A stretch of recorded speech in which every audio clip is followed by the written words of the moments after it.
enfin du CSS3, enfin du JavaScript, tout se passe à peu près bien. Et cela produit 8000 API, enfin, c'est ce que nous dit Programmable Web. Et le langage le plus utilisé, c'est bien évidemment le JavaScript, qui est en fait le point commun des développeurs Java, des développeurs PHP, des développeurs C, qui ont tous besoin à un moment ou à un autre de faire du JavaScript. Sauf qu'une deuxième vague Internet commence à arriver, qui est le web, avec le web mobile, avec comme problématique le responsive design, les touch events qu'on va voir dans un prochain talk. Et donc il faut recommencer à normaliser le web, recommencer à tout structurer, et c'est en train de se faire. Et arrive une troisième vague du web qui est cachée, mais qui commence à nous arriver en pleine figure, qui est l'Internet des objets.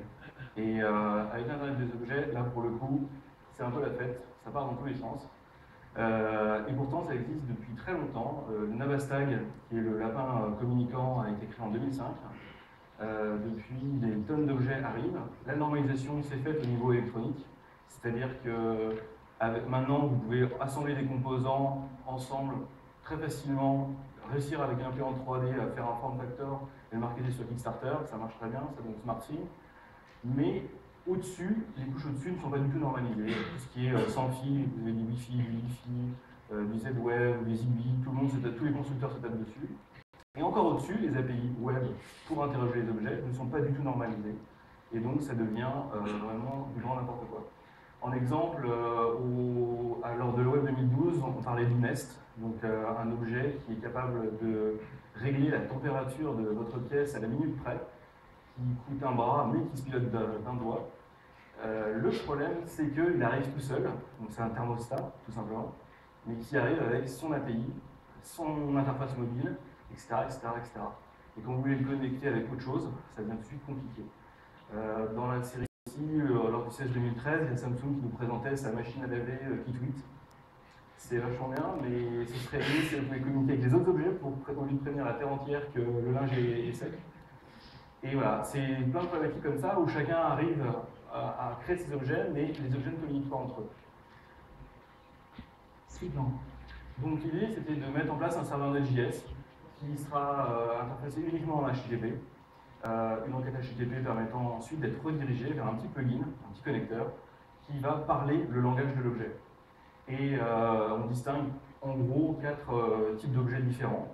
Il y a tout ce qui parle déjà en HTTP, donc ça c'est facile, tout ce qui est box domotique. Actuellement, Sarah, il y a eu, je sais pas, au moins 7 plugins de box domotique pour piloter à distance les choses.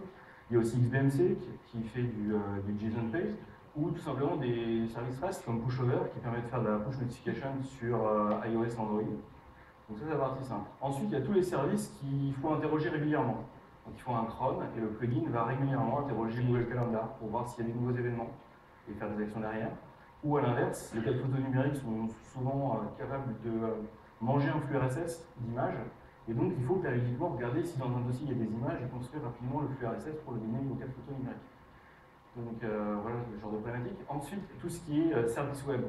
Parce que tout ce qui est la météo, ce qui est aussi les horaires de train, etc., c'est des sites web, mais d'une certaine manière, c'est aussi des objets virtuels qu'on interroge tous les jours pour avoir une information. Donc le serveur intègre un PhantomJS qui va aller piloter un serveur web, un navigateur web, du Chrome, pour aller juste interroger la page web quand le service REST n'existe pas. Et enfin, il y a tout ce qui est custom, où là c'est la fête. Pour vous donner un exemple, on va faire le grand écart entre d'un côté le Navastag à l'époque qui envoyait du bytecode sur le réseau, le Carrot plus récemment qui parle en protobuf sur le réseau. Protobuf c'est un protocole de Google. Les télé Samsung qui, quand votre téléphone sonne, sont capables d'afficher un message pour vous dire vous avez un événement ou il y a quelqu'un qui est en train de vous appeler sur la télé. Et ça c'est du PNP et c'est dispo sur votre réseau. Et vous pouvez l'utiliser. Et comme ça, il y a plein d'objets. Spotify, c'est une app installer. Et donc l'idée, c'est de développer un petit plugin qui va savoir parler et ensuite vous allez interroger tout simplement en HTTP. Et Sarah arrive avec un store de plugins déjà pour qu'on mutualise ensemble les différentes problématiques. Ces plugins, c'est juste un fichier de configuration, un fichier JavaScript, de la doc, des médias, etc. C'est vraiment très simple. Donc le fichier de configuration, on va rentrer un peu dans la technique, c'est tout simplement un fichier JSON dans lequel vous allez décrire une description, un numéro de version, et puis des champs custom. Généralement, toutes les API REST ont un token d'authentification ou un truc équivalent. Et depuis l'interface web, la personne qui a téléchargé le plugin pourra éditer les différentes infos et mettre son token à lui et ce genre de choses. Et le vif du sujet, le JavaScript, donc c'est la version ultra simplifiée où, comme je vous ai dit, on interroge avec une requête HTTP le service, en rouge avec un paramètre spécial, et il faudra implémenter une fonction composée de 4 paramètres: data, un objet JSON qui représente les paramètres de la requête; callback, une fonction de callback qui prend un objet JSON en réponse; config, qui est l'objet JSON qu'on vient de voir, le troisième; et enfin Sarah, qui est un singleton qui va vous donner accès à toute l'API pour faire ce que vous voulez. Et donc dans le code, qu'est-ce qu'on fait? On récupère la config, on récupère l'URL de la box domotique, et Domus ils ont une box domotique, on concatène les différentes infos et le périphérique, on balance une requête, et si ça s'est bien passé, on appelle le callback avec un objet JSON de réponse. Et le tour est joué. Et après, vous pouvez développer le truc pour faire des choses beaucoup plus complexes, des différents scénarios, des règles, etc. Mais l'idée de base, c'est une requête, une action pour parler. Suivant. Alors, je vous ai dit qu'on a en entrée un objet JSON, en sortie un objet JSON. Donc, on peut chaîner d'une certaine manière tous les appels. Et donc, l'idée, c'est d'avoir un moteur de règles, un petit peu comme if, this, then that, ou, alors je sais pas, tout le monde connaît if, this, then that, ift, ou pas du tout? Pas du tout. Alors, ift, c'est un super service web que je vous conseille, où le principe, c'est de faire des règles en disant if on m'a fait un reply sur Twitter, alors stop-le sur mon Evernote. If on m'a tagué dans une photo Facebook, alors télécharge la photo, mets-la dans ma Dropbox. Ça permet de connecter les services ultra simplement. Et donc, c'est le même principe ici dans Sarah, où on va dire if on a demandé la météo, plutôt que de faire le comportement standard, envoie-le-moi en pushover sur mon téléphone, parce que là je vais partir, etc., etc., etc. Donc if je fais un geste, alors simule une touche pressée sur mon ordinateur pour pas jeter au slide suivant, etc., etc. Sauf que les deux objets JSON communiquent bien, mais il faut faire un petit peu de colle entre les deux pour que on puisse passer un paramètre d'un service à un autre paramètre d'un service. D'où le petit do qu'on clique et qui permet d'afficher une modale dans laquelle on va faire ce petit bout de code JavaScript qui va dire, alors là on est dans le cas de Spotify, si jamais j'ai fait la gesture 7, alors appuie sur la touche 39 avec le modifier 17 et mets en premier plan Spotify. Et là je viens de changer de chanson, ou de slide PowerPoint. Spotify c'est contrôle flèche. Et si c'est la gesture 8, alors on fait dans l'autre sens. Comme ça on peut construire toute une série de scénarios, les enchaîner, et on reste toujours sur des petits modules très simples. C'est la fin pour la partie serveur. L'étape d'après, c'est de dynamiquement fabriquer ces règles. L'être humain est bourré d'habitudes, de rituels. Et donc, si jamais je rentre dans une pièce, j'allume une première lampe, naturellement, la deuxième lampe, je vais l'allumer. Donc, l'objectif, c'est que le système apprenne et crée lui-même ses règles petit à petit en fonction des habitudes de l'utilisateur. Et puis après, on revient à l'arrière, etc. Avec une box domotique espagnole qui fait ça actuellement. L'idée, c'est de simplifier un peu tout le principe. Suivant. Le problème, c'est qu'une requête HTTP, c'est pas super sexy. Donc, comment on peut balancer une requête HTTP à partir de son mobile, à partir de son ordinateur? Donc, c'est pas super sympa. On peut le faire avec des tags NFC. Les tags NFC en code de requête HTTP, on la présente à un lecteur, ça balance la requête. Ça permet de faire des choses dans la maison de manière un petit peu plus sexy. Et c'est pour ça que j'ai développé une partie cliente qui va nous permettre de faire plus de choses. Suivant. Alors, d'où vient déjà le projet? Ça vient pas de Sarah Connors. Ça pourrait, mais l'idée n'est pas de là. Suivant. Ça pourrait venir aussi de ça. Alors on va essayer un truc, mais je suis pas sûr que ça marche. Comment vas-tu, Joshua? Bon, ça marche pas. Avec l'écho, à mon avis, il n'aime pas la reconnaissance vocale. Bon, normalement, ça marche super bien dans le cadre de la maison. Je vais pas insister. Non, alors le nom du projet Sarah, ça vient d'un bunker domotisé qui est apparu dans la série Eureka, une série de science-fiction américaine qui est arrivée en France, je crois, assez récemment.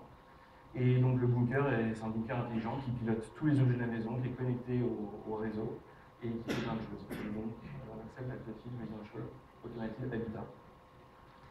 Suivant. Et donc en pratique, nous avons de la reconnaissance vocale, de la reconnaissance de QR code et de la reconnaissance gestuelle. Tout ça part du Kinect pour la reconnaissance vocale d'un micro tout simple de portable, même si je vous conseille le Kinect qui a quand même une meilleure qualité. Et quand la phrase est reconnue, ça balance une requête HTTP. Et ensuite, le scénario continue à se poursuivre. Du côté Node.js, on a toujours le calendrier qui peut déclencher des requêtes HTTP. On peut lire un flux RSS pour déclencher des requêtes HTTP. Et il y a les tags NFC qui font toujours la même chose. Suivant. Alors, comment ça marche une requête HTTP? Je vous ai dit, et la reconnaissance vocale, je vous ai dit qu'on ne ferait pas de C#. Ça marche en XML. C'est-à-dire que Microsoft fournit dans ses API la possibilité de faire du code ou du XML. Et en enrichissant le XML, on peut faire des trucs sympas de ce type. Donc en bleu, on a les phrases possibles. On appelle ça une grammaire. Sarah, quelle est la météo aujourd'hui, demain, en fonction de ça. Et en fonction de ce qui a été choisi, on va construire une requête HTTP avec des paramètres particuliers que le serveur Node va récupérer. Et en fonction de ces paramètres, on jouera le scénario qu'on veut. Comme c'est une grammaire, tout est fermé. Vous ne pouvez pas dire n'importe quoi et que ce soit reconnu. C'est trop compliqué techniquement. Du coup, Sarah intègre aussi une mécanique pour pouvoir balancer l'audio à Google, qui va faire la reconnaissance pure de l'audio en texte, et ensuite l'envoyer au serveur Node. Et là, vous avez la liberté de faire ce que vous voulez. Le défaut, c'est que la reconnaissance est beaucoup moins précise, mais ça permet de faire des choses sympas, comme un chatterbot, qui est un des plugins de Sarah. Suivant. Les QR codes. Alors les QR codes, c'est super simple. Dans un QR code, vous pouvez encoder une requête HTTP, vous la montrez au Kinect et la requête est jouée. Pour faire des trucs sympas, je vais faire un module qui représente les numéros de tiers-lieu. Je ne sais pas si vous connaissez. C'est un jeu de plateau où des personnes jouent des paysans, des personnes jouent des loups-garous. Le but, c'est que les loups-garous butent les paysans ou que les paysans trouvent les loups-garous. Et le jeu se déroule où il y a une phase où c'est la nuit, une phase où c'est le jour.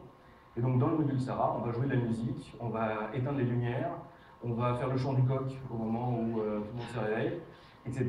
Et c'est Sarah qui va jouer le rôle du maître du jeu. Et les joueurs n'auront qu'à montrer leur QR code quand ils sont désignés pour être lynchés par les paysans ou quand ils se sont fait bouffer par un loup-garou, etc., etc. Et donc on commence à avoir une interactivité comme ça avec les joueurs. Et tout se fait en JavaScript. Qui reçoit les requêtes, en fait, tel joueur, tel joueur, avec un automate qui va dire on est à telle étape, on est à telle étape, on est à telle étape. C'est le jour, c'est la nuit, etc. Suivant. Et enfin, la reconnaissance gestuelle, où le principe, donc c'est pareil, normalement ça se fait en C#, mais là ça se fait en XML. Le principe, c'est de comparer deux jointures, 2 à 2. Donc, si par exemple mon poignet dépasse ma colonne vertébrale, Suivant. je balance une requête. Et le tour est joué. Donc après, très simplement, en XML, vous pouvez déclencher les scénarios que vous voulez. Derrière Sarah, il y a une communauté qui a commencé à prendre de l'ampleur. Je ne m'attendais pas à ça. La dernière release a été téléchargée 450 fois. Geeking, le podcast que je vous conseille, en a parlé à plusieurs reprises. Maison de domotique, j'ai tout un écosystème de gens qui font de la domotique, qui sont mis à jouer avec, qui ne sont pas forcément des développeurs, ou plutôt des électroniciens, des développeurs C, qui se mettent au JavaScript justement grâce à ça, et qui commencent à développer leur propre plugin. Et des fans, des geeks, etc., qui s'amusent.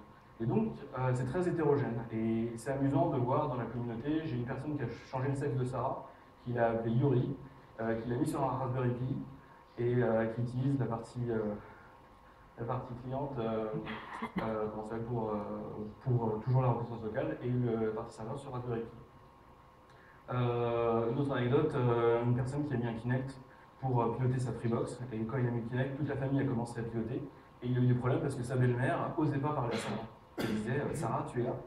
Et donc il a dû rajouter une phrase pour dire à la belle-mère « Oui, oui, je suis là, que veux-tu » Ce genre de choses, d'interaction humaine vraiment qu'on rencontre avec ce genre de problématique. Suivant. Alors j'accélère vite fait. Est-ce qu'on aimerait bien avoir à terme, c'est ce genre d'interface? Bon, c'est en cours. Suivant. Actuellement, en fait, on a une reconnaissance faciale. La dernière version intègre OpenCV, qui permet de faire des processing d'images. Et donc, capable d'apprendre des visages, et dès qu'il repère le visage, balance une requête HTTP au serveur Node.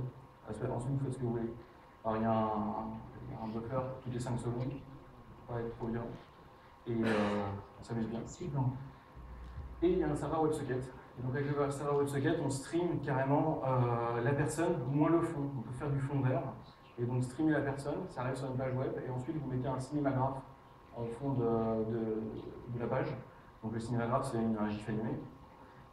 Et puis vous faites des fils CSS3 pour un petit peu changer l'opacité, etc., pour que ce soit sympa. Et puis après, vous vous amusez pareil. Et des hologrammes. Alors les hologrammes, c'est super simple à faire. Vous prenez une image, vous la retournez à 90 degrés 4 fois.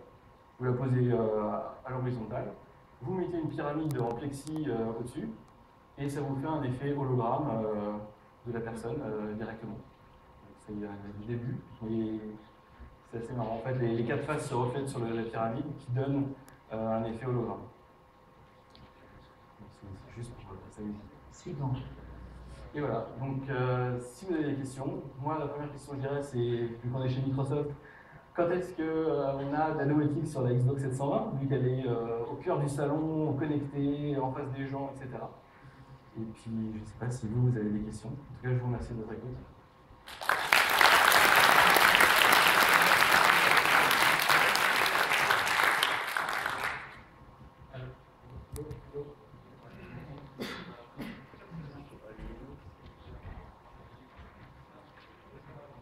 Allô? Allô? Arrêt de la reconnaissance gestuelle. Très bien, merci.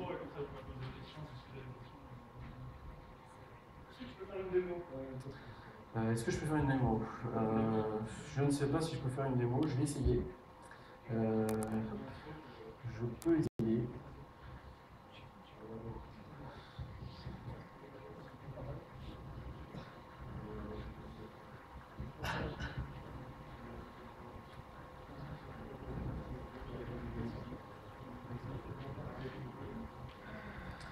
Est-ce que la régie peut ouvrir le micro? Ouais, c'est mieux. C'est bon. Alors, je me dépêche. Je fais un.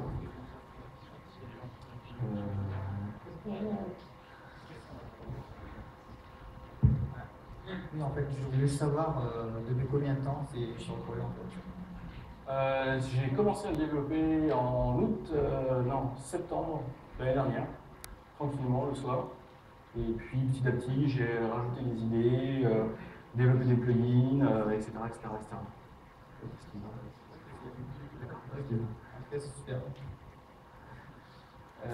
Juste pour vous montrer que c'est pas juste des slides, donc là on a le store, mais ça ne va pas marcher parce qu'on n'est pas connecté à ma Dropbox. Si, c'est des trucs qui sont dispo. Ah oui, parce que ça passe par Wi-Fi. Donc on a une série de plugins qui ne sont pas très évolués, mais qui permettent de démarrer pour les différentes box domotiques. Le moteur de règles, alors hop, il est ici. Là, actuellement, je vais activer le plugin gesture avec keyboard. Et en gros, je dis, voilà, si jamais c'est la gesture, à ce moment-là, je mets PowerPoint et je fais suivant ou précédent. Et puis, il y a toute une série de gestures que j'ai pu augmenter, sinon ça va toute la brouille. De la même manière, je vais peut-être essayer ça.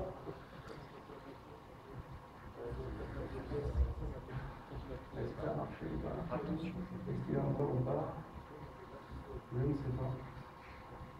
Non, ça va pas marcher. Oui, j'ai arrêté le serveur. Hein? Il y a écrit Connection Close. Hein. Ouais, c'est parce que j'ai pas démarré le serveur. Par rapport à un risque de problème de perte. Je me dépêche. Hop.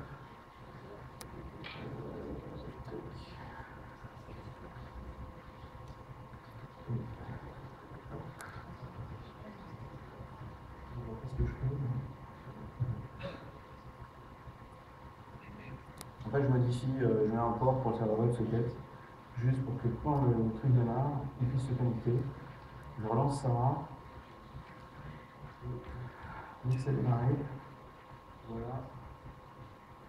Un petit refresh. Alors si ça marche. Non. Oui, non. Ça rame. Alors là, je stream du PNG. Ma machine est assez chargée. Et du coup, ça donne un rendu assez bizarre. Normalement, on est coloré. Et ça rend partout. Si vous streamez du JPEG, ça va, pour la partie hologramme, ça va quand même beaucoup mieux. Là, la machine est un peu sur les genoux. Parce que vous voyez l'idée. Même les cinémagraphes ont tendance à ramer. Voilà. L'hologramme, je ne peux pas vous le montrer, j'ai pas amené la pyramide. Voilà, après si vous avez des questions. Alors bien évidemment, ça marche sous Windows, la partie cliente. Tout le monde me demande de voir ça sous Linux. Mais bon, c'est compliqué parce que c'est tous les API Microsoft. Il faut demander à Microsoft de se mettre à jouer sous Linux. Petite question. Ouais. Tu parles de plugins produits par la communauté et tout ça. Toi, tu as des usages vraiment au quotidien avec Sarah ou ça reste encore local? Non, moi, par exemple, j'ai en fait un serveur de prod, un serveur de test. Le serveur de prod, c'est une toute petite machine qui est 24/24 allumée et qui va m'allumer les lampes, qui va communiquer avec ma box domotique, qui va allumer mes lampes le matin, le soir en fonction d'un Google Calendar, et puis sauf le week-end. Et de temps en temps, je vais lui demander d'allumer ou d'éteindre les lampes directement, on peut pas aller courir derrière. Il y a un plugin aussi, Fitbit, mais que juste le plugin est dispo. Alors pour ceux qui ne savent pas ce que c'est Fitbit, c'est un podomètre connecté. Et donc l'idée c'est de faire des petits scénarios du genre ah bah si tu n'as pas assez marche aujourd'hui, on éteint la télé et puis on met en marche le tapis de marche.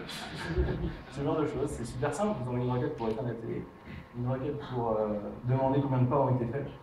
Et puis après, vous inventez tous les usages que vous voulez. Bon, après, ça reste du jeu. Hein. J'ai des gens dans la communauté qui veulent domotiser toute la maison, qui veulent mettre 3 Kinect, qui sont prêts à mettre des serveurs de partout. Moi, je leur dis, calmez-vous. On commence à faire les choses, on voit les usages. Déjà, dans une pièce, c'est très bien. Le Kinect, c'est une super machine qui marche à 5 mètres de distance. Maintenant, il faut se calmer. Est-ce que c'est un computer pour la question? Au niveau install, c'est un zip ou des IP, vous installez le SDK Kinect, vous lancez, ça marche. Sinon, vous râlez.